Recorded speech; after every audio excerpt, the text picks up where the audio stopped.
ஜெபம் பண்ண கடவோம்.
பரலோக பிதாவே, இந்த மகிழ்ச்சியான கர்த்தருடைய நாளுக்காக நாங்கள் உம்மை ஸ்தோத்தரிக்கிறோம். ஜீவன் தந்தீர், நன்றி சொல்கிறோம். இதுவரைக்கும் நடத்தி வந்தீர், உமக்கு ஸ்தோத்திரம் செலுத்துகிறோம். முது மக்களாக ஆங்காங்கே இல்லங்களிலே கூடி ஆண்டவரை ஆராதிக்கும்படியான பாக்கியமும் எங்களுக்கு தந்திருக்கிறீர். அதற்காக உம்மை ஸ்தோத்தரிக்கிறோம். இந்த வேளையிலே ஆண்டவர் தாமே எங்கள் நடுவிலே பிரசன்னமாயிருக்கிறதை நாங்கள் உணரும் சிலாக்கியத்தை எங்களுக்கு தாரும். ஆரம்பம் முதல் நிறைவு வரை தேவ பிரசன்னம் எங்களோடு கூட இருந்து நாங்கள் பலப்படுத்தப்பட அருள் புரிய வேண்டும் என்று இயேசு கிறிஸ்துவின் மூலம் தாழ்மையோடு வேண்டிக் கொள்கிறோம் நல்ல பிதாவே, ஆமென்.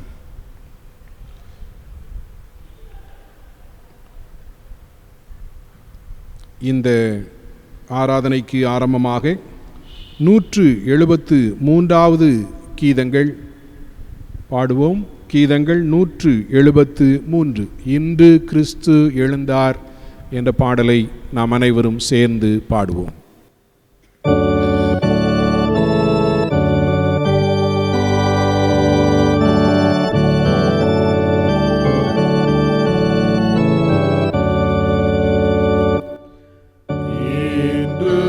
கிறிஸ்து எழுந்தார்,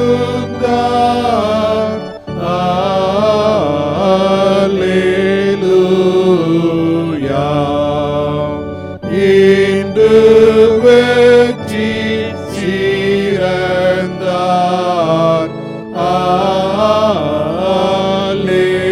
அல்லேலூயா. சிலுவை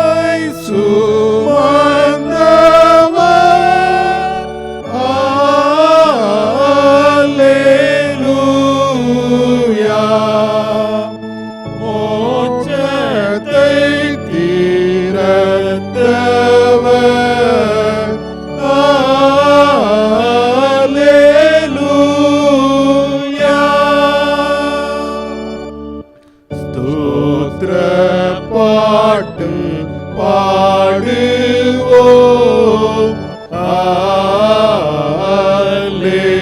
அல்லேலூயா. விண்ணின் வேந்தை போற்றுவோம்,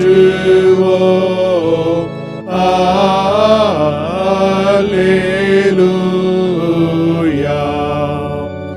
அவர் தாழ்ந்து உயர்ந்தாரே, அல்லேலூயா. மாந்தர் மீட்பரானாரே,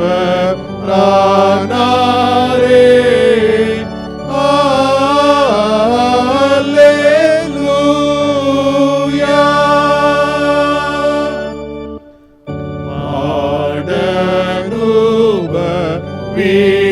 வித்தவர், அல்லேலூயா. ரட்சிப்புக்கு காரணர், அல்லேலூயா. வானில் போகிறார், அல்லேலூயா. தூதர் அதை கேட்கிறார். அல்லேலூயா.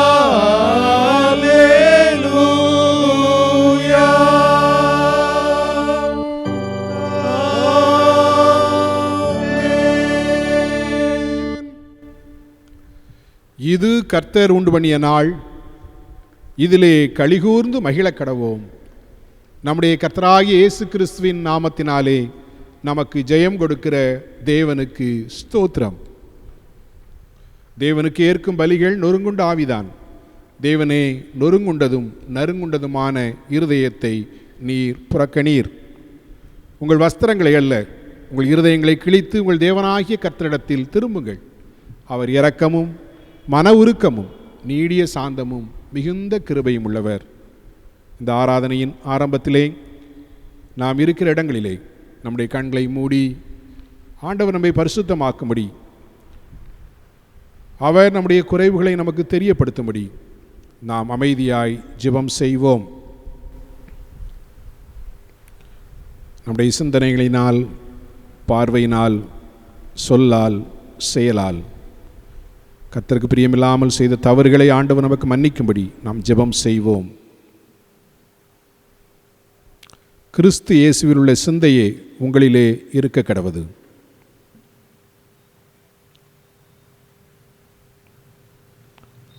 உன் கண் நேராய் நோக்க கடவது, உன் கண்ணிமைகள் செவ்வையாய் பார்க்க கடவது. மனுஷர் பேசும் வீணான வார்த்தைகள் குறித்து நியாய தீர்ப்பு நாளிலே கணக்கு ஒப்புவிக்க வேண்டும். ஒருவன் நன்மை செய்ய அறிந்தவனாயிருந்தும் அதை செய்யாமல் போனால் அது அவனுக்கு பாவமாகும். ஆண்டவர் நம்மை பரிசுத்தமாக்கும்படி, தம்முடைய இரத்தத்தினால் கழுவி சுத்திகரிக்கும்படி நம் அனைவரும் சேர்ந்து நமக்கு நன்கு தெரிந்த நான் பாவிதான், ஆனாலும் நீர் மாசற்ற இரத்தம் சிந்தினீர், வாயென்று என்னை அழைத்தீர், என் மீட்பரே வந்தேன் வந்தேன் என்ற அந்த 4 வரிகளையும் பொருள் உணர்ந்து பாடுவோம். நான் பாவிதான், ஆனாலும் நீர் மாசற்ற இரத்தம் சிந்தினீர், வாயென்று என்னை அழைத்தீர், என் மீட்பரே வந்தேன் வந்தேன்.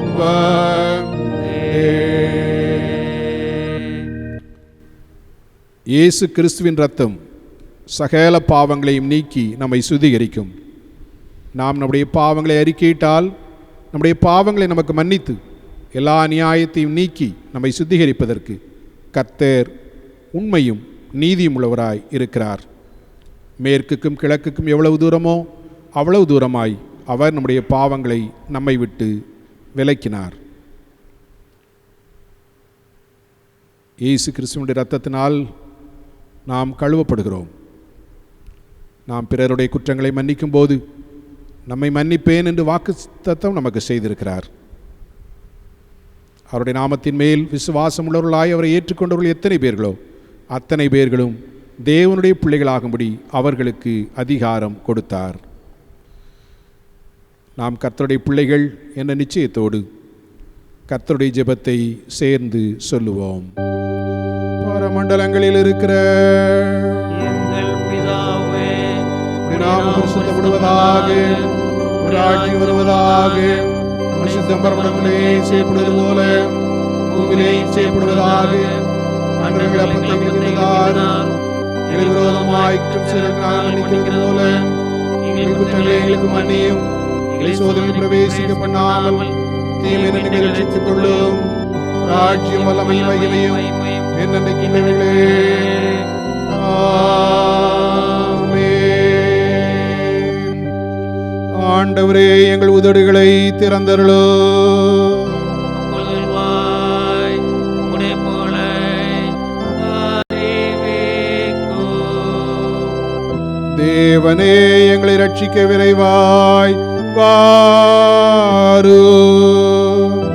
ஆண்டவரே எங்களுக்கு சகாயம் பண்ண. பிதாவுக்கும் குமாரனுக்கும் பரிசுத்த ஆவிக்கும் மகிமை உண்டாவதாக. ஆதியிலும் இப்பொழுதும் எப்பொழுதுமான சதா காலங்களிலும் மகிமை உண்டாவதாக.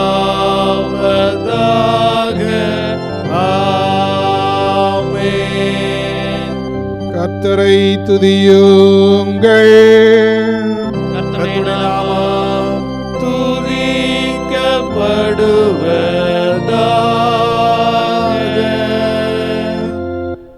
இந்த நாளிலே 150ஆம் சங்கீதத்தை முறைமுறையாய் வாசித்து கர்த்தரை நாம் துதிப்போம். சங்கீதம் 150.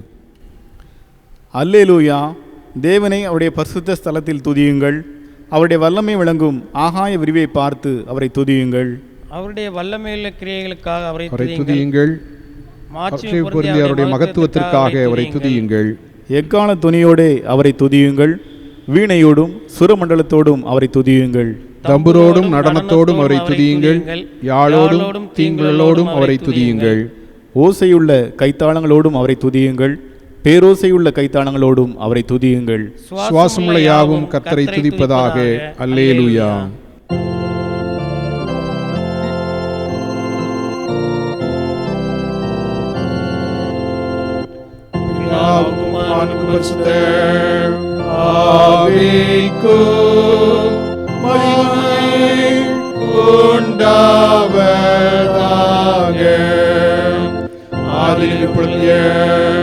பொழுதுமான சதாகாலங்களிலும் மகிழ்ந்தாவதாக.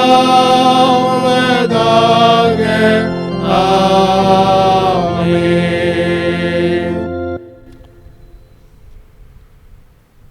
நாம் நின்றவாறே நம்முடைய விசுவாசத்தை அறிக்கையிடுவோம். வானத்தையும் பூமியையும் படைத்த சர்வபிதாவாகிய தேவனை சுவாசிக்கிறேன். அவருடைய ஒரே குமாரனாகிய நம்முடைய நாதர் இயேசு கிறிஸ்துவை சுவாசிக்கிறேன். அவர் பரிசுத்த ஆவியினாலே கன்னிமரியாளிடத்தில் பிறந்தார்.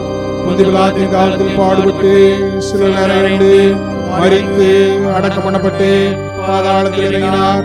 3ஆம் நாள் மரித்தோரிடத்தில் எழுந்தருளினார். பரமண்டலத்துக்கு ஏறி சர்வவல்லமையுள்ள பிதாவாகிய தேவனுடைய வாசத்தில் வீற்றிருக்கிறார். அவரிடத்தில் உள்ளோரை மரித்தோரை நியாயம் தீர்க்க வருவார். பரிசுத்த ஆவியை சுவாசிக்கிறேன். பொதுவாயிருக்கிற சபையும் பரிசுத்தவான்களின் ஐக்கியமும் பாவ மன்னிப்பும் சரீர உயிர்த்தெழுதலும் நித்திய ஜீவனையும் விசுவாசிக்கிறேன். ஆமென். கர்த்தர் உங்களோடு இருப்பாராக. அவர் உமது ஆவியோடும் இருப்பாராக. ஜெபம் பண்ண கடவோம். கர்த்தாவே எங்களுக்கு கிறிஸ்துவே எங்களுக்கு இரங்கும். கர்த்தாவே எங்களுக்கு இரங்கும். பரமண்டலங்களில் இருக்கிற எங்கள் பிதாவே, உம்முடைய நாமம் பரிசுத்தப்படுவதாக. உம்முடைய ராஜ்யம் வருவதாக. உம்முடைய சித்தம் மனமளிலே செய்யப்படுவது போல பூமியிலே செய்யப்படுவதாக. அன்றாட அப்பத்தை எங்களுக்கு இன்று தாரும். எங்களுக்கு பாவங்களை மன்னிக்கிறதற்கு நாங்கள் மன்னிக்கிறது போல எங்கள் குற்றங்களை நீர் மன்னியும். எங்களை சோதனையில் பிரவேசிக்காமல் தீமையை எங்களை ரட்சித்துக் கொள்ளும். ஆமென். கர்த்தாவே உம்முடைய இரக்கத்தை எங்களுக்கு காண்பியோ. உம்முடைய ரட்சிப்பு எங்களுக்கு அருளி செய்யும். உம்முடைய பணிவிடைக்காரருக்கு நீதியை தரிப்பியோ.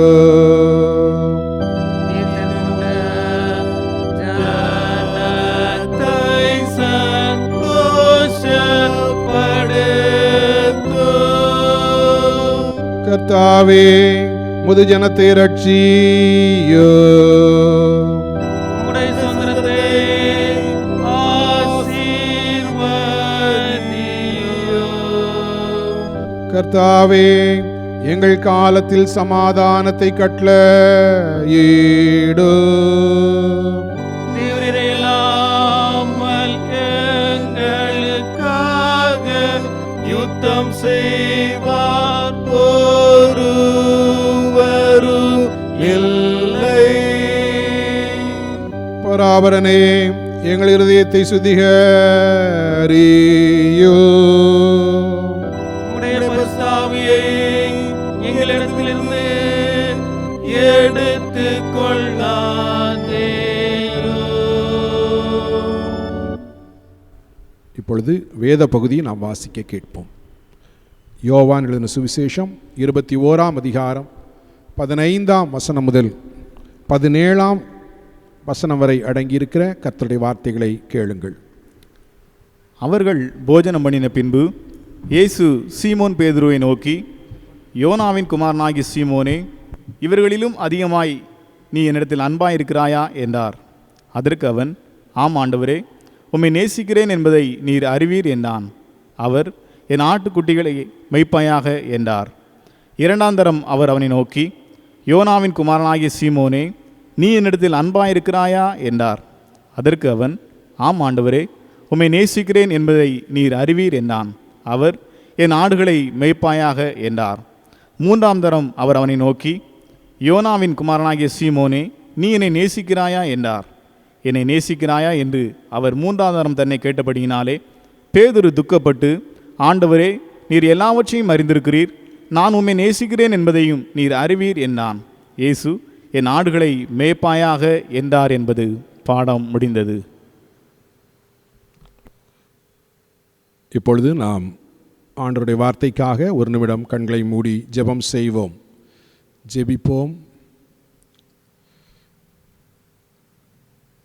பரமபிதாவே,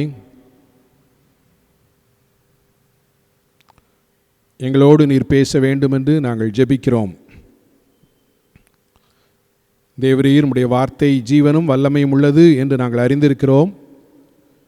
அந்த ஜீவனையும் வல்லமையையும் நாங்கள் பெற்றுக்கொள்ள ஆண்டவர் அருள் புரிய வேண்டும் என்று நாங்கள் ஜெபிக்கிறோம். நல்ல நிலத்தில் விழுந்த விதைகளாக உமது வேத வசனம் எங்கள் உள்ளங்களிலே 30, 60, 100 பலன் தர அருள் தாரும். காதுகளிலே சத்தத்தை கேட்கும்போது உள்ளங்களிலே தூய ஆவியானவருடைய செயலாற்றலை நாங்கள் உணரும்படியாக அருள் புரிய வேண்டுமென்று இயேசு கிறிஸ்துவின் மூலம் தாழ்மையோடு வேண்டிக் கொள்கிறோம் நல்ல பிதாவே. கிறிஸ்துவுக்குள் அன்பான கர்த்தருடைய பிள்ளைகளே, இந்த நாளிலே உங்களை சந்திப்பதிலே நான் மிகுந்த மகிழ்ச்சி அடைகிறேன். இந்த கர்த்தருடைய நாளின் ஆசீர்வாதங்களால் ஆண்டவர் நம்மை நிரப்புவாராக. வேத வசனத்தின் ஆசீர்வாதங்களை கர்த்தர் நமக்கு தருவாராக. இந்த நாளிலே யோவான் 21வது அதிகாரத்தை நாம் தியானிக்க இருக்கிறோம். அதை இப்படி நாம் சொல்லலாம்: Saint Peter recommissioned for mission. Saint Peter recommission for mission. பேதுரு, பரிசுத்த பேதுரு இறைப்பணிக்கு மறு ஆணை பெறுதல்.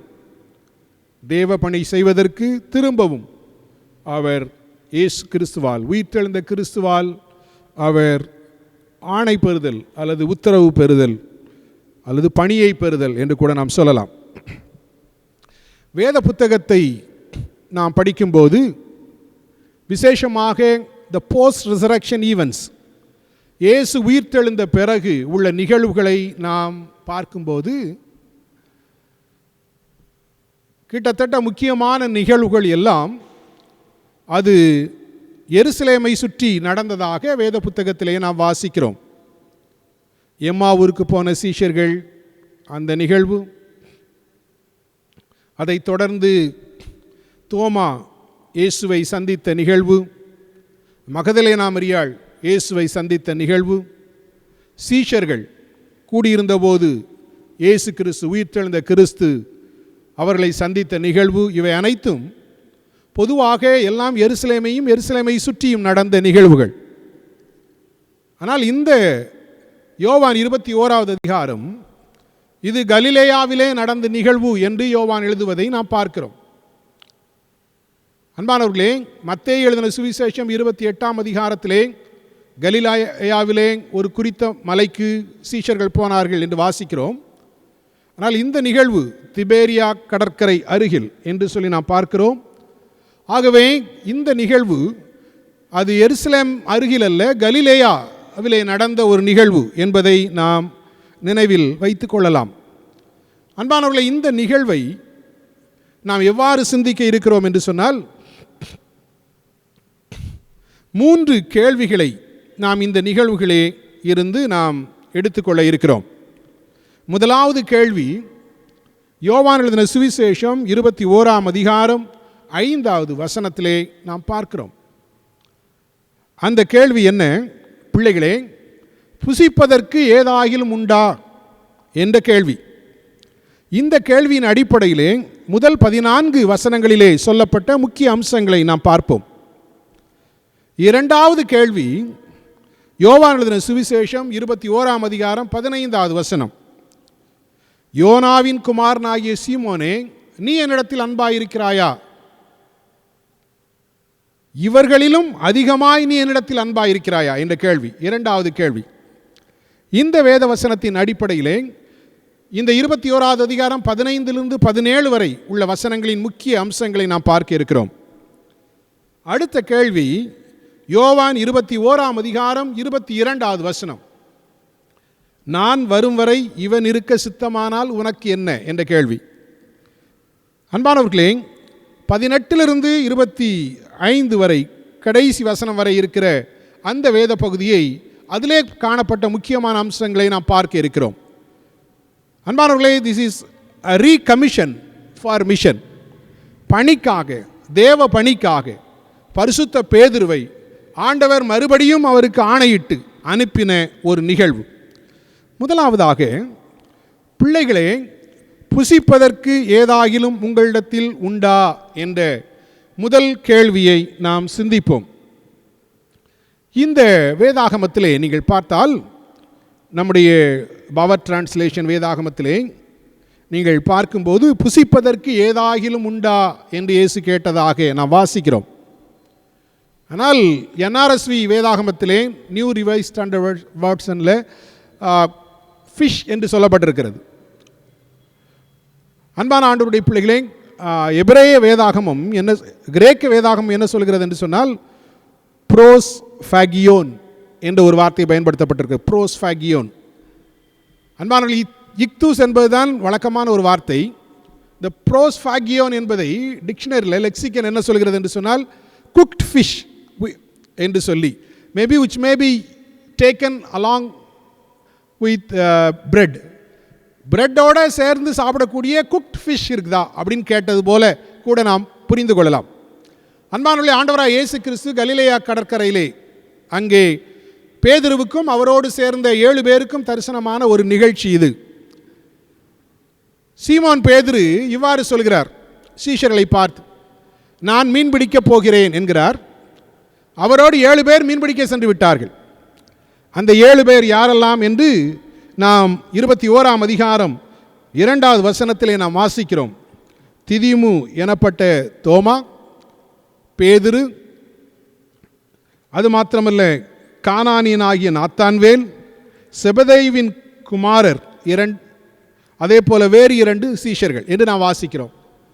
இந்த நாத்தான்வேல் பற்றி யோவானில் மாத்திரம்தான் நாம் வாசிக்கிறோம்.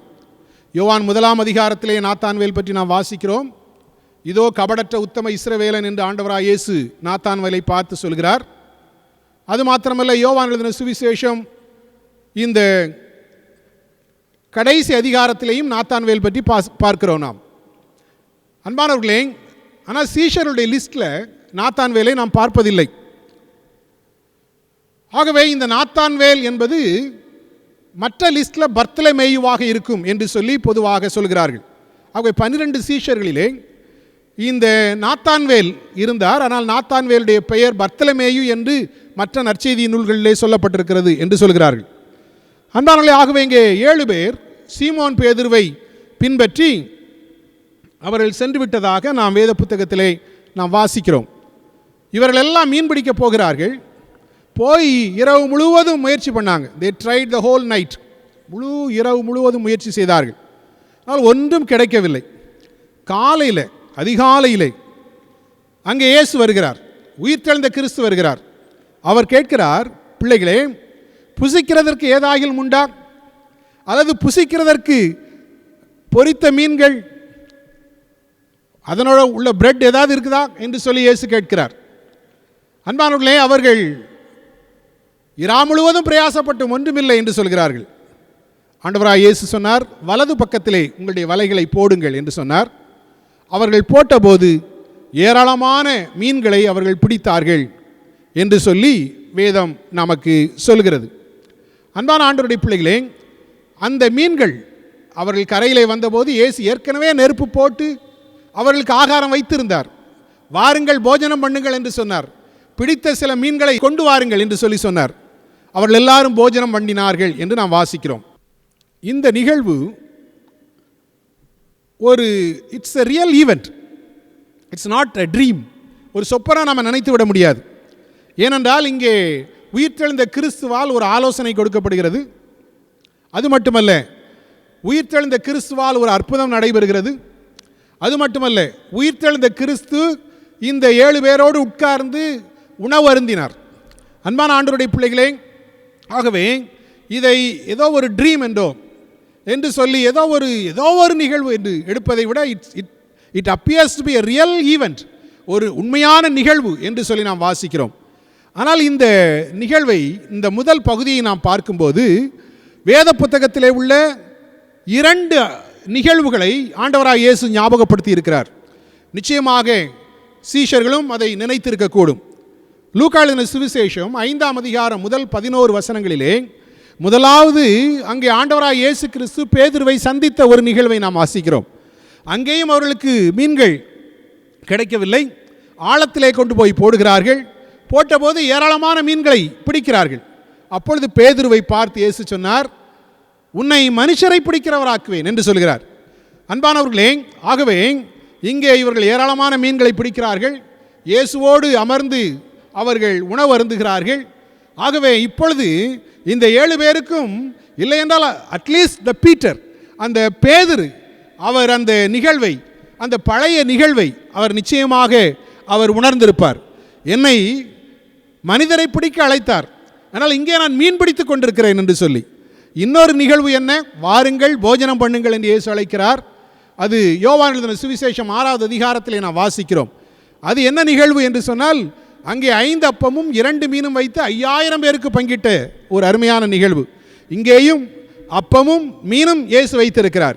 சீஷர்களோடு பந்தி இருக்கிறார். அன்பான ஆண்டவருடைய பிள்ளைகளே, அந்த 2 நினைவுகளும் இப்பொழுது இங்கே ஒரே நிகழ்வுகளாக இந்த அருமையான பகுதியிலே சீஷர்களுக்கு ஆண்டவராய் இயேசு செய்து காட்டுகிறார். அன்பானவர்களே, இங்கே கொடுக்கப்பட்ட ஒரு ஆணை, what is the commission here for Peter? அன்பானவர்களே, for all the disciples, எல்லா அந்த சீஷர் கூட்டத்திற்கும் பேதுருவுக்கும் கொடுக்கப்பட்ட ஒரு முக்கியமான ஒரு ஆணை என்ன, ஒரு பணி என்ன, பிரதான ஒரு பணி. சகோதரர்களே, பிள்ளைகளே, ஆண்டவர் அங்கே பிள்ளைகளே என்று தான் அழைக்கிறார். பாய்டியா என்று சொல்லி கிரேக்க வேதாகம் சொல்கிறது. பிள்ளைகளே, நான் உங்களை எல்லாம் மனுஷரை பிடிக்க அழைத்தேன், ஆனால் நீங்கள் எல்லாம் மீன் பிடிக்க வந்து விட்டீர்கள் என்று சொல்கிறார். ஆகவே இங்கே முதலாவது கொடுக்கப்பட்ட ஒரு ரீஅஷூரன்ஸ் அல்லது திரும்ப ரீகமிஷன் என்ன, மறு ஆணை என்ன என்று சொன்னால், be a fishers of man, not mere catching fish. அன்பானவர்களே, வெறும் மீன் பிடிக்கிறவர்களாக அல்ல, மனிதரை பிடிக்கிறவர்களாக உங்களை அழைத்திருக்கிறேன். ஆகவே you focus on catching men and women for Jesus Christ. ஆண்களையும் பெண்களையும் மனிதர்களை இயேசுவுக்காக பிடிப்பதற்கு நீங்கள் அழைக்கப்பட்டிருக்கிறீர்கள். ஆனால் நீங்கள் இங்கே வந்து நிற்கிறீர்கள் என்று இயேசு சொல்கிறார். அன்பான ஆண்டவருடைய பிள்ளைகளே, ஆகவே இந்த பணியை செய்வதற்கு முன்பு now you are given a divine food. இப்பொழுது உங்களுக்கு உணவு கொடுக்கப்படுகிறது, மீன் கொடுக்கப்படுகிறது, அப்பம் கொடுக்கப்படுகிறது. இந்த நிகழ்வை நாம் யோசிக்கும் போது பழைய ஏற்பாட்டிலே எலியா சோர்ந்து போய் ஒரு சூறை செடியின் கீழே படுத்திருக்கும் போது ஆண்டவர் அவருக்கு அப்பம் தண்ணீரும் அனுப்புகிறார். நீ போக வேண்டிய தூரம் இன்னும் வெகு தூரம், இங்கே நீ படுத்து விட்டாய், இது அல்ல உன்னுடைய வாழ்வின் முடிவு என்று சொல்லி, அன்பான ஆண்டவருடைய பிள்ளைகளை, இதை கேட்டுக்கொண்டிருக்கிற கடவுளுடைய பிள்ளைகளே, இவ்வளவுதான், என் வாழ்வு முடிந்து விட்டது, இனி ஒன்றுமில்லை, தொடர்வதற்கு ஒன்றுமில்லை, நிறைவேற்றுவதற்கு பணிகள் இல்லை என்று சொல்லி யோசித்து விட்டீர்களா? சோர்ந்து போய்விட்டீர்களா? ஆண்டவர் இந்த நாளிலே உங்களை பார்த்து சொல்கிறார், நீ போக வேண்டிய தூரம் வெகு தூரம். Still there are works, still there are things to be done. இன்னும் தேவனுடைய திட்டத்திலே நீ செய்ய வேண்டிய பலவிதமான காரியங்களை ஆண்டவர் வைத்திருக்கிறார். ஆகவே be a fishers of men. ஆகவே மனுஷரை பிடிக்கிறவனாக நீ மாறு. உன்னுடைய don't divert your focus here and there. அன்பான கடவுளுடைய பிள்ளைகளே, திருச்சபையின் மிக பிரதானமான பணி என்ன? ஆண்டவராக இயேசு கிறிஸ்துவுக்காக மனிதரை பிடிக்கும் பணி. பல வேளைகளிலே we dilute in that. அன்பான கடவுளுடைய பிள்ளைகளை, அதிலே சற்று சோர்ந்து போகிறோம், தொய்ந்து போகிறோம். அது தேவையா என்று சொல்லி யோசிக்கிறோம். ஆனால் இந்த நாளிலே இந்த பேதுருவுக்கு கொடுக்கப்பட்ட அதே அழைப்பு, அந்த 7 பேருக்கும் கொடுக்கப்பட்ட அழைப்பு, be a fishers of men. ஆகவே மனுஷரை பிடிக்கிறவர்களாக நீங்கள் மாறுங்கள் என்ற செய்தியை தேவாதி தேவன் நமக்கும் தருகிறார். அன்பான கடவுளுடைய பிள்ளைகளே, இது இந்த முதல் பகுதியிலே நாம் கற்றுக்கொள்ள வேண்டிய அருமையான ஒன்று. இங்கே 153 மீன்கள் பற்றி சொல்லப்பட்டிருக்கிறது. அதற்கு பலவிதமான விளக்கங்களை நம்முடைய முன்னோர்கள், ஆதி திருச்சபையிலே உள்ள திருச்சபையின் தந்தைகள் அவர்களெல்லாம் சொன்னார்கள் என்று சொல்லி நான் வாசித்திருக்கிறேன். It may be interesting for you. உங்களுக்கு கூட கேட்பதற்கு அது சிறப்பாக இருக்கும். செயின்ட் அகஸ்டின் இவ்வாறு சொன்னாராம், 10ங்கிறது இட் இஸ் லா, 10 லா, டெக்கலாக், 10 கட்டளைகள். 7 என்பது கிருபையை குறிக்கிறது. 10 + 7 17. 1லிருந்து 17 வரை கூட்டினீங்கன்னா 1 + 2 + 3 அப்படின்னு சொல்லி 17 வரை கூட்டினீங்கன்னா இட் கம்ஸ் டு 153 என்று சொன்னார். 153ங்கிறது 1லிருந்து 17 வரை கூட்டினது அப்படின்னு சொன்னார். அன்பான ஆண்டவருடைய பிள்ளைகளே, 10ங்கிறது லா, அதே போல் 7ங்கிறது கிரேஸ், 10 + 7 17, 1 to 17. ஒருவேளை நம்ம மேத்தமெட்டிக்ஸ் படி பார்த்தா n+1/2 நீங்கள் போட்டு பார்த்தீங்கன்னா இவ்வாறு வரும், 153 வரும். ஆகவே அகஸ்டின் அந்த காலத்திலே ஒரு பெரிய கணக்கு போட்டிருந்திருக்கிறார். சிரில் ஆஃப் அலெக்சாண்ட்ரியா இப்படி சொன்னார் என்று சொல்லி நான் வாசித்திருக்கிறேன். 100, எப்பவுமே 100ங்கிறது முழுமையை குறிக்கிறது. இயேசு கிறிஸ்து கூட ஓமை சொல்லும்போது என்ன சொன்னார்? 100 ஆடுகள் அல்ல, ஒன்று காணாமல் போனது, தேடி போனதை பற்றி சொல்கிறார். ஆகவே 100 என்பது பிரஜாதிகளை குறிக்கிறதாம். 50 என்பது த ரெம்னன்ட், மீதியாயிருக்கும் இஸ்ரவேலரை குறிக்கிறதாம். 3 என்பது திருத்துவத்தை குறிக்கிறதாம். அதான் 153 என்று சொல்லி சிரில் ஆஃப் அலெக்சாண்ட்ரியா என்ற திருச்சபையின் தந்தை சொல்லியிருக்கிறார். ஜெரோம் என்ற இந்த அருமையான கடவுளுடைய மனிதர், அவரும் திருச்சபை தந்தைகளிலே ஒருவர், ஃபாதர்ஸ் ஆஃப் த சர்ச் என்று அழைக்கிறோம் இவர்களை. இவர் சொன்னார் 153 டிஃப்ரெண்ட் டைப் ஆஃப் ஃபிஷ் இருந்துச்சு. அதனால் எல்லாரும் தேவனுக்கு சொந்தமானவர்கள், உலகம் முழுவதும் உள்ள எல்லா மக்களும் தேவாதி தேவனுக்கு சொந்தமானவர்கள், அதைத்தான் இந்த மீன்கள் குறிக்கிறது என்று சொன்னாராம். அன்பான கடவுளுடைய பிள்ளைகளே, whatever it may be, today God calls us for a big task. பெரிய ஒரு பணிக்காக ஆண்டவர் நம்மை அழைக்கிறார். ஹீ சென்ஸ் us, அவர் நம்மை அனுப்புகிறார். ஹீ ஸ்ட்ரென்தன்ஸ் us, நம்மை அவர் பலப்படுத்துகிறார் தம்முடைய பரம ஆகாரத்தினால், பரம வார்த்தையினால். இந்த குவாரண்டைன் பீரியடில் அன்பானவர்களே, வீட்டிலே நாம் ஜெபிப்பதற்கு, வேதத்தை வாசிப்பதற்கு, ஆண்டவரோடு நேரம் செலவிடுவதற்கு நாம் நம்மை அர்ப்பணிக்கும் போது ஆண்டவர் இந்த பீரியடில் ஹீ ஸ்ட்ரென்தன்ஸ் யூ, அவர் உங்களை திடப்படுத்தி பலப்படுத்தி மனுஷரை பிடிக்கிறவர்களாக அனுப்புவதற்கு நம்மை அவர் ஆயத்தப்படுத்துகிறார். அன்பான கடவுளுடைய பிள்ளைகளே, 2வது கேள்விக்கு நாம் வருகிறோம். 2வது கேள்வி என்னவென்று சொன்னால், இவர்களிலும் அதிகமாய் நீ என்னிடத்தில் அன்பாய் இருக்கிறாயா? This is the second question. யோனாவின் குமாரனாகிய சீமோனே, இவர்களிலும் அதிகமாய் நீ என்னிடத்தில் அன்பாய் இருக்கிறாயா? ரொம்ப அருமையான ஒரு கேள்வி அன்பானவர்களே. இந்த கேள்வி என்னுடைய அந்த தாக்கத்தை 15லிருந்து 17 வசனம் வரை நாம் வாசிக்கிறோம். சாப்பிட்டு விட்டு உட்கார்ந்து இருக்கிறார்கள். இப்பொழுது இயேசு கேட்கிறார். 7 பேர் இருக்கிறாங்க. 7 பேரை பற்றி இயேசு கவலைப்பட்ட மாதிரி தெரியல. But he focused on only 1 person. ஒரே ஒரு நபர் மேலே அவருடைய கண்கள் விழுந்தது. அது யார் என்றால் பேதுரு. அன்பானவர்களே, இதை இப்படி போட்டு கூட நாம் வாசித்து பார்க்கலாம். ஏனென்றால் this is a very personal question. இது ஒரு தனிநபர் கேள்வி. Christianity is very personal sometimes. அன்பான கடவுளுடைய பிள்ளைகளை, கிறிஸ்தவம் என்பது எல்லாரும் சொல்கிறாங்கங்கிறதுல வாட் ஐ சே, எல்லாரும் இயேசு உயிர்த்தெழுந்ததை பார்த்தாங்க, நானும் பார்த்தேன், நானும் உயிர்த்தெழுந்த கிறிஸ்துவ என்னுடைய வாழ்க்கையில் அனுபவிக்கிறேன் என்பதுதான் கிறிஸ்தவம். அன்பான ஆண்டவருடைய பிள்ளைகளே, ஆகவே இங்கே 7 பேர் இருந்தார்கள். பட் த ரிசரக்டட் கிரைஸ்ட் உயிர்த்தெழுந்த கிறிஸ்துவனுடைய அந்த பார்வை யார் மேல் விழுந்தது என்று சொன்னால் பேதுருவின் மேல் விழுந்தது. இயேசு கேட்டார், யோனாவின் குமாரனாகிய சீமோனே, இவர்களிலும் அதிகமாய் நீ என்னிடத்தில் அன்பாய் இருக்கிறாயா என்று சொல்லி கேட்டார். அன்பானவர்களே, ஒருவேளை நம்முடைய பெயரை போட்டு இதை வாசித்தா ரொம்ப பொருத்தமாக இருக்கும். யோனாவின் குமாரனாகிய சீமோனே என்று சொல்கிற இடத்திலே உங்களுடைய தகப்பனாருடைய பெயரையும் உங்களுடைய பெயரையும் போட்டு நீங்கள் வாசித்து பாருங்கள். ஒருவேளை நான் வாசித்தால் இப்படி வாசிக்க வேண்டும். என்னுடைய தகப்பனார் பெயர் சாமுவேல் சவுந்தரபாண்டி, சாமுவேல் என்று போட்டு வாசிக்க நான் விரும்புகிறேன். அன்பானவர்களே, இப்படி சொல்லலாம், சாமுவேலின் குமாரனாகிய பிரே ஜேம்ஸே, நீ என்னிடத்தில் அன்பாயிருக்கிறாயா? அன்பானவர்களே, உங்களுடைய தகப்பனார் பெயரையும் உங்கள் பெயரையும் போட்டு நீங்கள் இதை வாசித்து பாருங்கள். இந்த கேள்வி மிக பொருத்தமான ஒரு கேள்வி. ஒருவேளை இயேசு கேட்டு 2000 வருடம் கடந்திருக்கலாம். அன்பானவர்களே, for 2000 years the same question comes to us again and again. திரும்ப திரும்ப இதே கேள்வி நம்மிடத்தில் வந்து கொண்டே இருக்கிறது. அது என்ன கேள்வி? யோனாவின் குமாரனாகிய சீமோனே, நீ என்னிடத்தில் அன்பாயிருக்கிறாயா? அன்பானவர்களே, ஆண்டவராய் இயேசு கேட்டார், do you love me? நீ என்னிடத்தில் அன்பாயிருக்கிறாயா?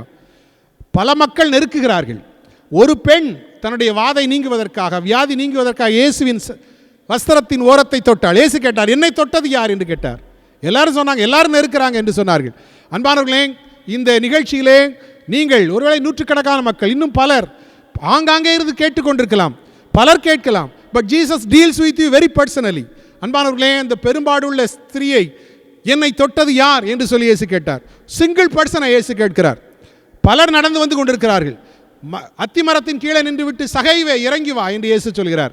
அன்பானவர்களே, நம்முடைய ஆண்டவர் although thousands of people or lakhs of people gather anywhere or listening anywhere, Jesus deals with you very very personally. It's a very personal question. அன்பானவர்களே, இந்த கேள்வி மிகவும் தனிப்பட்ட ஒரு நபருடைய கேள்வி. அது மாத்திரமல்ல அன்பானவர்களே, it's a question of priority. இங்கே ஆண்டவராக இயேசு கிறிஸ்து சீஷர்களை பார்த்து கேட்கவில்லை, தனிப்பட்ட நபராகிய இந்த பேதுருவினிடத்தில் கேட்டார். இவர்களிலும் அதிகமாக நீ என்னிடத்தில் அன்பாயிருக்கிறாயா என்று சொல்லி இயேசு கேட்டதை நாம் வாசிக்கிறோம். இவர்களிலும் என்பதை இங்கே இவர்களிலும் இருக்கிறது, இவைகளிலும் என்றும் மொழிபெயர்ப்பதற்கு வாய்ப்பு இருக்கிறது. டு டோன் என்ற ஒரு கிரேக்க வார்த்தை கிரேக்க வேதாகம் பயன்படுத்துகிறது. So it can be translated as இவர்களிலும் ஆர் இவைகளிலும். அங்கே என்ன இருந்தது அன்பானவர்களே? தெர் வாஸ் போட், அங்கே படகு இருந்தது, அங்கே வலை இருந்தது. அன்பானவர்களே, அங்கே நண்பர்கள் இருந்தார்கள். ஆகவே ஆண்டவராக இயேசு கேட்டார், இந்த அசட்ஸ், உனக்கு இருக்கிற ப்ராப்பர்ட்டி, உன்னுடைய நெட் அல்லது உன்னுடைய boat, to you love me more then that? அன்பானவர்களே, ஆண்டவருடைய கேள்வி ஒவ்வொரு நாளும் நம்மிடத்தில் வருகிறது. உனக்கு இருக்கிற எல்லா வெல்த்தை விட, உன்னுடைய செல்வத்தை விட நீ என்னை நேசிக்கிறாயா? இயேசு கேட்கிறார். அன்பானவர்களே, நம்மிடத்திலே இயேசு கேட்கிறார், இவைகளை விட நீ என்னிடத்தில் அன்பாயிருக்கிறாயா? இங்கே சீமோனிடத்திலே கேட்டார், உன்னுடைய போட்டை விட, உன்னுடைய ப்ராப்பர்ட்டியை விட, டூ யூ லவ் மீ? அன்பானவர்களே, அங்கே நெட் இருந்துச்சு. That is a work. Some of us like the work very much. நம்முடைய வேலையை ரொம்ப விரும்பி செய்கிற சிலர் இருக்கிறோம். ஆகவே அவர்களெல்லாம் ஒர்க்கஹாலிக் என்று சொல்கிறார்கள். ஒரு குறிப்பிட்ட காலத்திலே எதுக்கு வேலை செய்கிறோங்கிறதே மறந்து வேலை செய்துக்கிட்டே இருக்கக்கூடிய ஒரு நிலை. அப்படிப்பட்ட நபர்களுக்கெல்லாம் ஆண்டவர் கொடுத்திருக்கிற ஒரு அருமையான ஒரு ஓய்வு இது என்று சொல்லலாம். So just to think, sit and think along with family what we are doing, why we are doing, ஏன் செய்கிறோம், எதற்காக செய்கிறோம் என்று கேட்பதற்கு ஒரு நல்ல நேரம். இங்கே ஆண்டவர் சீமோனிடத்திலே கேட்டார், நீ உன்னுடைய வேலையை விட என்னை அதிகமாய் நேசிக்கிறாயா என்று சொல்லி கேட்டார். அது மாத்திரமல்ல, அங்கே 6 நண்பர்கள் இருந்தார்கள். இவர்களை விட அதிகமாய் நேசிக்கிறாயா என்று கேட்டார். அன்பானவர்களே, சில வேளைகளில் நாம் தனியாக மிக நல்லவர்கள், தனியாக இருக்கும்போது நல்லவர்கள், ஆலயத்தில் இருக்கும்போது நாம் நல்லவர்கள். ஆனால் ஒரு தவறான கூட்டத்தோடு சேர்ந்து விட்டால் நம்முடைய வாழ்வே எப்படியோ மாறிவிடுகிறது. அவர்களுக்கு ஏற்றாற்போல் நம்முடைய வாழ்க்கையை மாற்றி விடுகிறோம். அவர்கள் தவறுகளுக்கு இணங்கி போகிறோம். துன்மார்க்கருடைய ஆலோசனையில் நடவாமலும், பாவிகளுடைய வழியில் நில்லாமலும், பரிகாசக்காரர் உட்காரும் இடத்தில் உட்காராமலும், கர்த்தருடைய வேதத்திலே பிரியமாயிருந்து இரவும் பகலும் அவருடைய வேதத்தில் தியானமாயிருக்கிற மனுஷன் பாக்கியவான் என்று வேதம் சொல்கிறது. அன்பானவர்களே, do you love me more than these? இவைகள் எல்லாவற்றை விட, இவர்கள் எல்லாவற்றை விட நீ என்னை நேசிக்கிறாயா என்று சொல்லி ஆண்டவராய் இயேசு இந்த நாளிலே கேட்கிறார். It's not just a personal question, it's not just a question of priority. அன்பானவர்களே, this is also a penetrating question. ஒருவேளை நாம் இன்னும் கொஞ்சம் ஆழமாக இதை யோசிக்கக்கூடிய ஒரு வாய்ப்பு அதில் இருக்கிறது. அதில் என்னவென்று சொன்னால், நீங்கள் அந்த பகுதியை நீங்கள் பார்த்தால் இங்கே இயேசு கேட்கிறார், நீ என்னிடத்தில் அன்பாயிருக்கிறாயா என்று கேட்கிறார். சீமோன் சொல்கிறார், நான் உம்மை நேசிக்கிறேன் என்று சொல்கிறான். பிறகு இயேசு கேட்கிறார் திரும்ப, நீ என்னிடத்தில் அன்பாயிருக்கிறாயா என்று கேட்கிறார். சீமோன் சொல்கிறார், நான் நேசிக்கிறேன் என்று சொல்கிறான். மூணாவது இயேசு கேட்டார், நீ என்னை நேசிக்கிறாயா என்று கேட்டார். அன்பானவர்களே, ஒருவேளை யோவான் சுவிசேஷகன் இந்த நேசம் அன்பு இதற்கு 2 வார்த்தை பயன்படுத்துகிறார். ஒன்று அகாப்பாவோ என்ற வார்த்தை, அது டிவைன் லவ் அல்லது நான் ரெசிப்ரோக்கல் லவ். அதான் நாம் நேசித்து கொண்டே இருப்பது. ஒருவேளை நேசம் கிடைக்குது இல்லைங்கிறது இல்லை, நாம் எவ்வளோ அன்பாக இருந்து கொண்டே இருக்கிறோம். அதற்கு என்ன பதில் கிடைத்தாலும் அதை பற்றி நாம் கவலைப்படுவதில்லை. நாம் அன்பாகவே இருக்கிறோம். இதுதான் அகாப்பாவோ என்று சொல்கிறோம். It's divine love. அன்பானவர்களே, அடுத்த அன்பு என்ன சொல்கிறோம் என்று சொன்னால், இட் இஸ் ஃபிலோஸ். இன்னும் அநேக வார்த்தைகள் இருக்கிறது, ஆனால் இந்த இடத்திலே இந்த 2ம் பயன்படுத்தப்பட்டிருக்கிறது. ஃபிலியோ என்று சொன்னால் ஐ லவ் என்று சொல்ல பொருள். அதற்கு இட்ஸ் எ ரெசிப்ரோக்கல் லவ். நீங்கள் என்கிட்ட அன்பாக இருந்தால் நான் உங்கள்கிட்ட அன்பாக இருப்பேன். So these are the words which are used here. இதைத்தான் இங்கே பயன்படுத்துகிறார் இயேசு சீமோனிடத்திலே. சீமோனும் பயன்படுத்துகிறார். இயேசு கேட்கிறார், டூ யூ ஹேவ் அகாப்பாவோ, உன்னிடத்திலே தெய்வீக அன்பு இருக்கிறதா என்று கேட்கிறார். ஒருவேளை நாம் இப்படி சொல்லலாம், சைமன் வாஸ் வெரி ஹானஸ்ட். சீமோன் சொன்னால், இல்லை ஆண்டவரே, நான் I have a reciprocal love, I have philos, அந்த அன்பு என்கிட்ட இருக்குது என்று சொல்கிறான். திரும்ப இயேசு கேட்கிறார், நீ என்னிடத்தில் அன்பாக இருக்கிறாயா என்று சொல்லி கேட்கிறார்.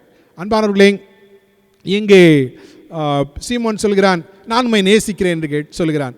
திரும்ப இயேசு 3வது தடவை கேட்கும்போது, do you have at least philos என்று கேட்கிறார். Do you have at least reciprocal love, at least சாதாரணமாக மனுஷன்ட்ட இருக்கிற அந்த அன்பாது உன்கிட்ட இருக்குதா என்று சொல்லி இயேசு கேட்கிறார். அன்பான ஆண்டவருடைய பிள்ளைகளே, ஆகவே அப்பொழுது பேதுரு உடைந்து போனான். ஆண்டவரே, எல்லாம் உங்களுக்கு தெரியும், நான் உங்களை நேசிக்கிறேன்னு உங்களுக்கு தெரியும் என்று சொல்கிறதை நாம் அங்கே பார்க்கிறோம். அன்பான ஆண்டவருடைய பிள்ளைகளே, ஆண்டவர் இயேசு உயிர்த்தெழுந்த கிறிஸ்து சொல்கிறார், என் ஆடுகளை மேய்ப்பாயாக என்று சொல்கிறார். முதலாவது சொல்கிறார், என் ஆட்டுக்குட்டிகளை மேய்ப்பாயாக என்று சொல்கிறார். பின்பு ஆடுகளை மேய்ப்பாயாக என்று சொல்கிறார். பின்பும் ஆடுகளை மேய்ப்பாயாக என்று இயேசு சொல்வதை நாம் இங்கே பார்க்கிறோம். அன்பான ஆண்டவருடைய பிள்ளைகளே, இங்கே feed my sheep, feed my lamb, feed my sheep, then feed my sheep என்று சொல்லி பார்க்கிறோம். இங்கே ஒரு பெரிய அடுத்த ஆணை கொடுக்கப்படுகிறது பேதுருவுக்கு, டு பி எ ஷெப்பர்ட். அன்பானவர்களே, முதலாவது be a fishers of men. அங்கே நீ மனிதரை பிடிக்கிறவராக இருப்பாய் என்று சொல்லி இயேசு சொன்னார். இந்த இடத்துல ஆண்டவராக இயேசு கிறிஸ்து என்ன சொல்கிறார், நீ நல்ல மேய்ப்பனாக இருக்கும்படி உன்னை நான் அழைக்கிறேன் என்று இயேசு சொல்கிறார். அன்பானவர்களே, ஆகவே இங்கே ஊழியம் என்றால் என்ன என்பதற்கு ஆண்டவராக இயேசு கிறிஸ்து ஒரு நல்ல அருமையான ஒரு விளக்கத்தை ஆண்டவராக இயேசு கிறிஸ்து கொடுப்பதை நாம் இந்த இடத்திலே இருந்து நாம் புரிந்து கொள்ளலாம். இவ்வாறு சொல்லலாம், what is mission? It is an external expression of internal love for Jesus Christ. It's an external expression for internal love for Jesus Christ. நாம் இயேசுவை நேசிக்கிறோம் என்பதற்கு நடைமுறையாய் வெளியே செய்து காட்டுவதுதான் ஊழியம். அன்பானவர்களே, அப்படி என்றால் என்ன? We don't expect anything. நாம் எந்த ரெஸ்பான்ஸ் அல்லது ரிவார்டு எதிர்பார்க்கல. We don't expect reward. அன்பானவர்களே, we don't expect anything. We love Jesus and he loves us, so we continuously do that irrespective of whatever we get. நமக்கு என்ன கிடைத்தாலும் என்ன கிடைக்காவிட்டாலும், எப்படி மக்கள் புரிந்து கொண்டாலும் புரியாவிட்டாலும் நாம் நேசித்து கொண்டே இருக்கிறோம். அன்பானவர்களே, that is the commission to be a shepherd. A shepherd needs a heart, very big heart. அன்பானவர்களே, ஒரு மேய்ப்பனுக்கு ஒரு நல்ல ஒரு அகண்ட இதயம் வேண்டும். எல்லாவற்றையும் சகித்துக் கொள்ளக்கூடிய ஒரு இதயம் வேண்டும். என்ன கிடைத்தாலும், even if you are hurt, you need to give back love. அன்பானவர்களே, காயப்படுத்தப்பட்டாலும் தொடர்ந்து அன்பை கொடுக்கக்கூடிய ஒரு பெரிய இருதயத்தை ஆண்டவர் நம்மிடத்தில் எதிர்பார்க்கிறார். அன்பானவர்களே, முதலாவது நாம் பார்த்தோம், அங்கே be a fishers of men என்று சொன்னார். நீ மனுஷரை பிடிக்கிறவனாயிரு என்று சொன்னார். இங்கே ஆண்டவராக இயேசு சொல்கிறார், என்னுடைய ஆட்டுக்குட்டிகளை மேய்ப்பாயாக, என் ஆடுகளை மேய்ப்பாயாக. நீ என்னிடத்திலே உண்மையாக அன்பாக இருந்தால் அந்த அன்பை நீ இவைகளின் வழியாக எடுத்து காட்டு, இவைகளின் வழியாக நீ செய்து காட்டு. Demonstrate your love by feeding my sheep, by tending my sheep என்று சொல்கிறார். லேம்ப் அண்ட் ஷீப், ஆட்டுக்குட்டிகள் ஆடுகள் என்று சொல்கிறார். அன்பான கடவுளுடைய பிள்ளைகளே, திருச்சபை பணியிலே மிக முக்கியமானது சிறு குழந்தைகளையும் வாலிபர்களையும் நாம் மிக முக்கியமாக கவனிக்க வேண்டுவது. தே மே மேக் மிஸ்டேக்ஸ். அன்பானவர்களே, we need to allow that, we need to correct that. அவர்கள் தவறுகள் செய்யலாம், தவறுகளே செய்ய மாட்டார்கள் என்பதல்ல, ஆனால் we need to mold them, we need to bear with them. அவர்களோடு இணைந்து நாம் பணியை செய்வது மிக முக்கியமானது. அன்பானவர்களே, ஒரு திருச்சபையிலே ஒருவேளை 30 வயதிற்கும் கீழே எத்தனை பேர் இருக்கிறார்கள் என்று சொல்லி பார்க்க வேண்டும். அவங்க நம்பர் கூடிக்கிட்டே இருந்துச்சுன்னா I think that the church is growing. அதற்கு கீழே இருக்கிறவங்க நம்பர் குறைஞ்சிக்கிட்டே இருந்துச்சுன்னா I think the future of the church is a great question. அன்பான கடவுளுடைய பிள்ளைகளே, எதிர்காலம், திருச்சபையின் எதிர்காலம் என்பது பெரிய கேள்விக்குறி. ஆண்டவரை பின்பற்றுகிறவர்களே குழந்தைகள். ஆகவே இயேசு சொன்னார், feet my sheep and lamb and sheep. ஆகவே என்னுடைய இந்த ஆட்டுக்குட்டிகளை மேய்ப்பாயாக என்று சொன்னார், ஆடுகளை மேய்ப்பாயாக என்று சொன்னார். அன்பானே, அது மாத்திரமல்ல, திருச்சபையிலே குழந்தைகள், வாலிபர்கள், பெரியவர்கள் இருக்கிறார்கள். திருச்சபையிலே செல்வந்தர்கள் இருக்கிறார்கள், திருச்சபையிலே ஏழைகள் இருக்கிறார்கள். ஆகவே ஏழைகளையும் செல்வந்தர்களையும் ஆண்டவர் நாம் கண்டுகொள்ளும்படியாக நம்மை அழைக்கிறார். திருச்சபையிலே கற்றுக்கொண்டவர்கள், கல்வி கற்றவர்கள் இருக்கிறார்கள், கல்லாதவர்கள் இருக்கிறார்கள். ஆகவே 10 my lamb and sheep என்று அழைக்கிறார். Be a shepherd, show your love. நீ இயேசுவை நேசிக்கிறாய் என்பதை, உன்னுடைய மக்களை நேசிப்பதிலே, நீ கொண்டு வந்து ஃபீட் பண்ணுற அந்த மக்களை நேசிப்பதிலே நீ வெளிப்படுத்து என்று சொல்லி ஆண்டவராக இயேசு சொன்னார். So the first commission was to be a fishers of man. Second commission is to be a good shepherd, showing only love. அன்பை காட்டும்படியாக அழைத்தார். கடைசியாக அன்பானவர்களே, முதல் கேள்வி ஏதாகிலும் இருக்கிறதா என்று சொல்லி இயேசு கேட்டதை நாம் பார்த்தோம். இரண்டாவது கேள்வி, இவர்களிலும் அதிகமாக என்னிடத்தில் அன்பாயிருக்கிறாயா என்று இயேசு கேட்டதை பார்த்தோம். மூன்றாவது கேள்வி அந்த கடைசி பகுதியில் இருக்கிறது, 18 to 25 வரை உள்ள பகுதி. நான் இருக்கும் வரை இவன் இருக்க சித்தமானால் உனக்கு என்ன என்று சொல்லி இயேசு கேட்கிறார். 22வது வசனத்திலே நாம் வாசிக்கிறோம். அன்பானவர்களே, இங்கே பேதுருவிடத்திலே முதலாவது ஆடுகளை மேய்ப்பாயாக என்பதையெல்லாம் இயேசு சொல்லிவிட்டு பேதுருவை பார்த்து இன்னும் பேதுருடைய ஃபியூச்சர் பற்றி இயேசு சொல்கிறார். என்ன சொல்கிறார் என்றால், நீ இளைஞனாக இருக்கும்போது நீ இஷ்டப்படி அலைந்தால், ஆனால் நீ முதிர் வயதில் உள்ளவன் ஆகும்போது நீ உன் கையை நீட்டுவாய், ஒருவன் உன் அறையை கட்டி உனக்கு பிடித்தமில்லாத இடத்திற்கு உன்னை கொண்டு செல்வான் என்று சொல்கிறார். இயேசு கிறிஸ்து பேதுரு எப்படி மரிக்கப் போகிறான், அவன் இரத்த சாட்சியாய் மரிக்கப் போகிறான் என்பதை குறித்து சொன்ன ஒரு தீர்க்க தரிசனம் என்று சொல்லி நாம் இதை புரிந்து கொள்ளலாம். அன்பானவர்களே, பேதுரு தலைகீழாக சிலுவையில் அறையப்பட்டார். என்னுடைய போதகரை போல நான் சிறப்பானவன் அல்ல, அவரை நேராக சிலுவையில் அறைந்தீர்கள், என்னை தலைகீழாக அறியுங்கள் என்று சொல்லி தன்னை சிலுவை மரணத்திற்கு பேதுரு ஒப்பு கொடுத்ததை சரித்திரம் நமக்கு சொல்கிறது. அன்பானவர்களே, பேதுரு தன்னை பற்றி சொன்னவுடனே இப்பொழுது அங்கே பக்கத்தில் இன்னொருவர் இருக்கிறார். இயேசுவுக்கு அன்பாய் இருந்த சீஷன் என்று சொல்லப்பட்டிருக்கிறது. இந்த யோவான் தன்னை எப்பொழுதுமே இந்த யோவான் சுவிசேஷத்திலே அப்படித்தான் அறிமுகம் செய்கிறார். அந்த பஸ்காவில் அப்படி தான் சொன்னார், இயேசுவுக்கு அன்பாய் இருந்த சீஷன், அவர் மார்பிலை சாய்ந்திருந்தான் என்று சொல்லி. அன்பானவர்களே, ஆகவே அந்த சிலுவை பக்கத்தில் நீங்கள் பார்க்கும்போதும் இயேசுவுக்கு அன்பாய் இருந்த சீஷன் என்று நீங்கள் பார்க்கலாம். இங்கேயும் இயேசுவுக்கு அன்பாய் இருந்த சீஷன். ஆகவே பேதுரு கேட்டார், இவன் கதை என்ன என்று சொல்லி கேட்டார். அன்பானவர்களே, நிறைய நேரம் நாம் we also divert like this. நம்ம கதையை பார்க்குறத விட்டுட்டு வேறு கதையை எல்லாம் பார்க்க ஆரம்பிச்சிடுறோம். ஆகவே இயேசு சொன்னார், இயேசு உத்தரவாக சொன்ன அருமையான கேள்வி, நான் வரும் வரை இவன் இருக்க சித்தமானால் உனக்கு என்ன. அன்பானவர்களே, இதனால் அந்த மக்களுக்குள்ளே யோவான் இயேசு கிறிஸ்து திரும்ப வருவரை சாக மாட்டார் என்கிற ஒரு செய்தி இருந்தது என்று சொல்லி நாம் அறிந்து கொள்கிறோம். ஒருவேளை அதை கிளாரிஃபை பண்ணுறதுக்காக இந்த நிகழ்வும் எழுதப்பட்டது என்று சொல்லி சிலர் சொல்கிறார்கள். அன்பானவர்களே, இங்கே இந்த உத்தரவு என்ன, இயேசு சொல்கிறார், 2 நேரம் சொல்கிறார், என்னை பின்பற்றி வா, உனக்கு என்ன, அவனுக்கு என்ன நடக்கப் போகிறது என்பதை குறித்து நீ ஏன் கவலைப்படுகிறாய், ஃபாலோ மீ என்று சொல்கிறார். பி எ குட் டிசைபிள், நீ என்ன பின்பற்றி வா என்று சொல்கிறார் இயேசு கிறிஸ்து. அன்பான ஆண்டவருடைய பிள்ளைகளே, நம்முடைய ஆண்டவர் நம்மை அவரை பின்பற்றும்படியாக அழைக்கிறார். To imitate Jesus Christ. அப்படி இயேசுவை பின்பற்றி, இயேசுவை பார்த்து, இயேசுவிடத்திலே கற்றுக்கொண்டு இயேசுவை பின்பற்றும்படியாக நம்முடைய ஆண்டவர் அழைக்கிறார். That is the third part of this commission. இந்த அருமையான மறு ஆணையினுடைய மிக முக்கியமான பகுதி, இயேசுவை நாம் பின்பற்றுவோம். we need not to copy others. மற்றவர்கள் செய்வதை காப்பி பண்ணணும்னு அவசியம் இல்லை. காப்பி பண்ணி அவங்க செய்கிற மாதிரி தான் செய்யணும், அவங்க பேசுகிற மாதிரி பேசணும், அவங்க செய்கிற மாதிரி தான் ஊழியம் செய்யணும், அப்படி அவசியம் இல்லை. we need to imitate Christ. அன்பானவர்களே, பிறர் ஏதோ செய்கிறார்கள், அது சரியில்லை, இது சரியில்லை, நான் செய்கிறத மாத்திரம் தான் சரி என்று சொல்லணும் வேண்டும் என்றும் அவசியம் இல்லை. ஆண்டவர் சொன்னார், ஃபாலோ மீ. ஏனென்றால் வேத புத்தகத்திலே நாம் வாசிக்கிறோம், லூக்கா எழுதின சுவிசேஷம் 14ஆம் அதிகாரம் 27வது வசனத்திலே, தன் சிலுவையை சுமந்து கொண்டு எனக்கு பின் செல்லாதவன் எனக்கு சீஷனாக இருக்க மாட்டான் என்று சொல்லி இயேசு சொன்னார். அது மாத்திரமல்ல, லூக்கா 9:23 தினம்தோறும் அனுதினமும் சிலுவையை சுமந்து கொண்டு என்று சொல்லி ஆண்டவராக இயேசு சொன்னதாக நாம் வாசிக்கிறோம். What is ministry? It is carrying cross everyday. எல்லா நாளும் சிலுவையை சுமந்து கொண்டு இயேசுவை பின்பற்றுவது ஊழியம். அப்படிப்பட்ட ஒரு பணிக்காக ஆண்டவராக இயேசு கிறிஸ்து இங்கே நம்மை அழைக்கிறார். அன்பான ஆண்டவருடைய பிள்ளைகளே, ஆகவே இந்த அருமையான வேத பகுதியிலே 3 கேள்விகளை நாம் பார்த்தோம். 3 கேள்விகளின் வழியாக இந்த 3 அருமையான அழைப்பு நமக்கு வருகிறது. அன்பானவர்களே, Saint Peter recommission for mission, பரிசுத்த பேதுரு இறை பணிக்கு மறு ஆணை பெறுதல் என்பதுதான் இந்த அருமையான அதிகாரத்தின் ஒரு அடங்கியிருக்கிற செய்தி. இங்கே 3 கேள்விகள். முதல் கேள்வி, பிள்ளைகளே புசிக்கிறதற்கு ஏதாகிலும் உண்டா?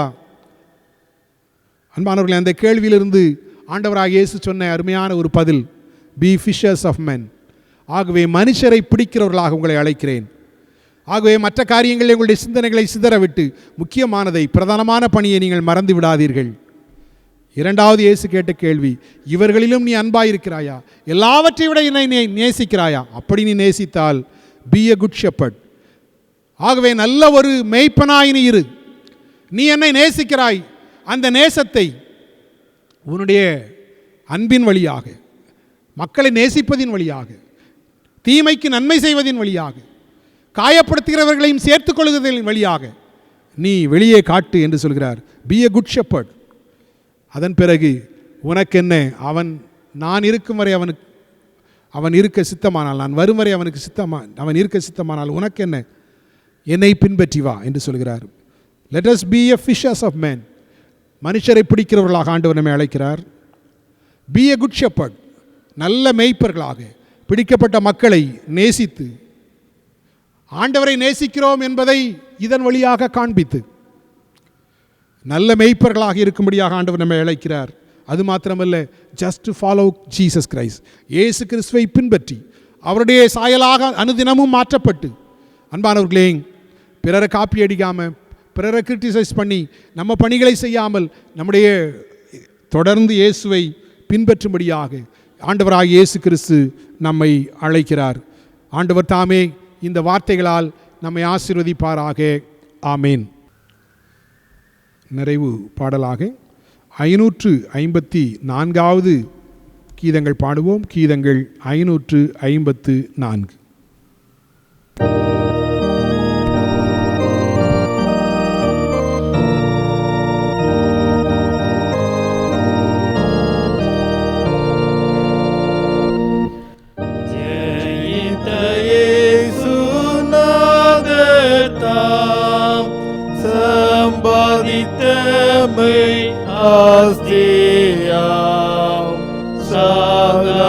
ஜீவன் பூரிப்பு நமக்கென்றைக்கும் கிடைக்கும். பயமும் நோவும் இயேசுவால் முற்றும் விலகி போவதால் சந்தோஷமாய் போராடுவோம். அவரால் வெற்றி கொள்ளுவோம். சாமட்டும் நீலை நின்றவன் போராட்டம் செய்து வென்றவன் வானோரின் சங்கம் சேருவான். தன் மீட்பரோடு வாழுவான்.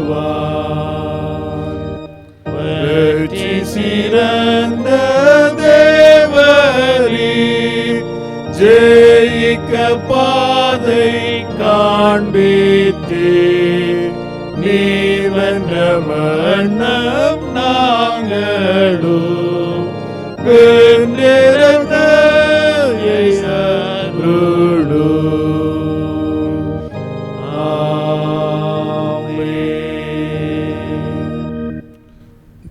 ஜெபம் செய்வோம்.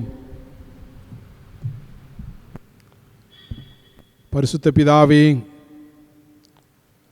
உயிர்த்தெழுத கிறிஸ்துவின் வழியாய் பேதுருவை உடைய பணிக்கென்று மறுபடியும் அழைத்தவரே, ஸ்தோத்திரிக்கிறோம். நாங்களும் மனிதரை பிடிக்கிறவர்களாக, நல்ல மேய்ப்பர்களாக, கிறிஸ்துவை பின்பற்றும் சீடர்களாக வாழ ஆண்டவரே உம்முடைய வார்த்தையை சொன்ன எனக்கும் கேட்ட முது ஜனத்திற்கும் அருள் தாரும். தேவரீர் விசேஷமாய் இந்த நாட்களிலே வீடுகளுக்குள்ளே அடைபட்டிருக்கிற நாங்கள் ஆண்டவரே உம்முடைய வார்த்தையை அனுதினமும் புசித்து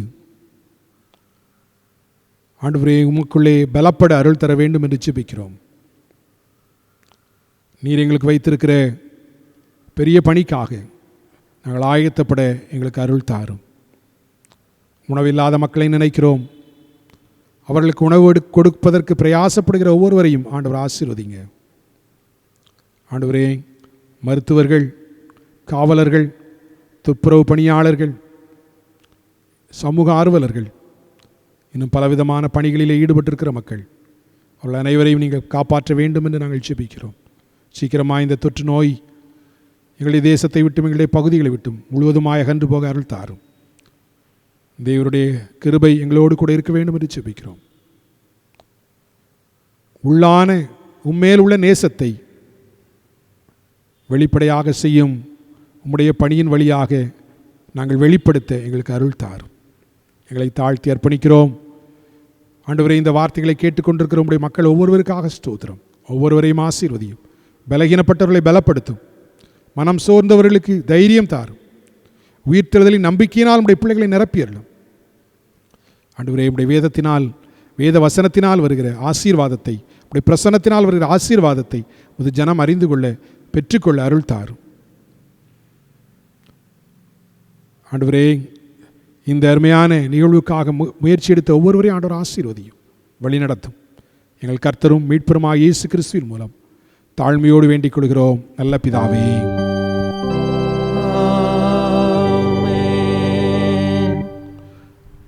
தேவனுடைய இரக்கமுள்ள கிருபைக்கும் பராமரிப்புக்கும் உங்களை ஒப்புவிக்கிறோம். கர்த்தர் உங்களை ஆசீர்வதித்து காக்க கடவர். கர்த்தர் தம்முடைய முகத்தை உங்கள் மேல் பிரகாசிக்க பண்ணி உங்கள் மேல் கிருபையாயிருக்க கடவர்.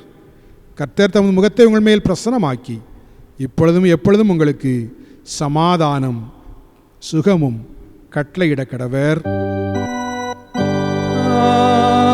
ஆமென்.